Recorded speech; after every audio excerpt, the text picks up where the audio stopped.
यही सच है भाग 1। उसने एक बार फिर सत्या के चेहरे को देखा। कल से न जाने कितनी बार वह इस चेहरे को देख चुकी है। दोपहर से अब तक तो वह 1 मिनट के लिए भी उससे अलग हुई ही न थी।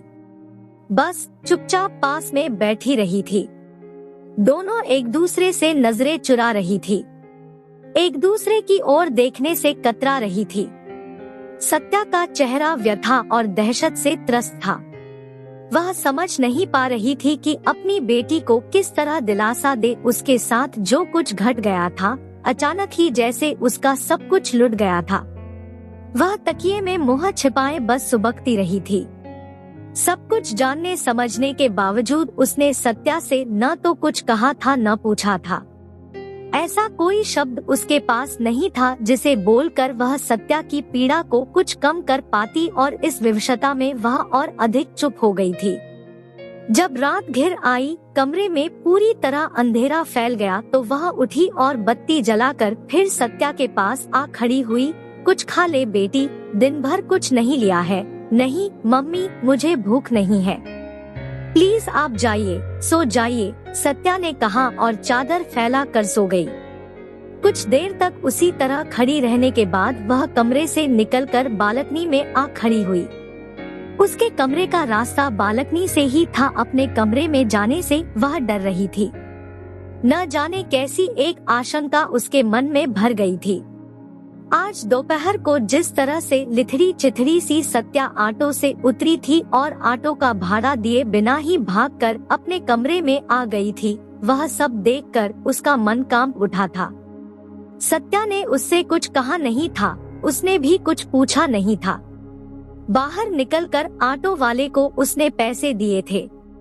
ऑटो वाला ही कुछ उदास उदास स्वर में बोला था, बहुत खराब समय है बीबी जी, लगता है बच्ची गुंडों की चपेट में आ गई थी या फिर रिज के पास सड़क पर बेहाल सी बैठी थी, किसी तरह घर तक आई है।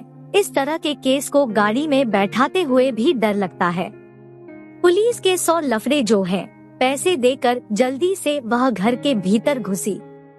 उसे डर था ऑटो वाले की बातें आसपास के लोगों तक न पहुंच जाएं। ऐसी बातें फैलने में समय ही कितना लगता है। वह धड़धड़ाती सी सत्या के कमरे में घुसी। सत्या बिस्तर पर औंधी पड़ी, तकिए में मुंह छिपाए हिचकियां भर रही थी। कुछ देर तक तो वह समझ ही न पाई कि क्या करे क्या कहे। बस चुपचाप सत्या के पास बैठकर उसका सिर सहलाती रही। अचानक सत्या ही उससे एकदम चिपक गई थी। उसे अपनी बाहों से जकड़ लिया था। उसकी रुलाई ने वेग पकड़ लिया था। मामा, वे 3 थे जबरदस्ती कार में। सत्या आगे कुछ बोल नहीं पाई, न बोलने की जरूरत ही थी।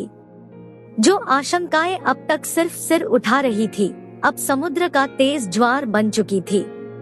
उसका कंठ अवरुद्ध हो आया, आंखें पनीली, परंतु अपने को संभालते हुए बोली, डोंट वरी बेटी, डोंट वरी, संभालो अपने को, हिम्मत से काम लो। कहने को तो कह दिया सांत्वना भरे शब्द, किंतु खुद भीतर से वह जिस तरह टूटी बिखरी, यह सिर्फ वह ही समझ पाई। जिस सत्या को अपने ऊपर अभिमान था कि ऐसी स्थिति में आत्मरक्षा कर पाने में वह समर्थ है, वही आज अपनी असमर्थता पर आंसू बहा रही थी। बेटी की पीड़ा ने किस तरह उसे तार तार कर दिया था, दर्द की कितनी परतें उभर आई थी, यह सिर्फ वह समझ पा रही थी। बेटी के सामने व्यक्त करने का साहस नहीं था उसमें। सत्या इस तरह की घटनाओं की खबरें जब भी अखबार में पढ़ती, गुस्से से भर उठती। ये लड़कियां इतनी कमजोर क्यों हैं? कहीं भी कोई भी उन्हें उठा लेता है और वे रोती कलती अपना सब कुछ लुटा देती है। और यह पुलिस क्या करती है? इस तरह सरेआम सब कुछ हो जाता है और वह सत्या को समझाने की कोशिश करती हुई कहती, स्त्री की कमजोरी तो जगजाहिर है बेटी। इन शैतानों के पंजे में कभी भी कोई भी फंस सकता है। माई फुट, मैं तो इनको ऐसा मजा चखा देती। आगे की कहानी अगले भाग में। कहानी कैसी लगी कमेंट कर बताएं। लाइक, शेयर और हमारे चैनल पर नए हैं तो सब्सक्राइब करें। धन्यवाद।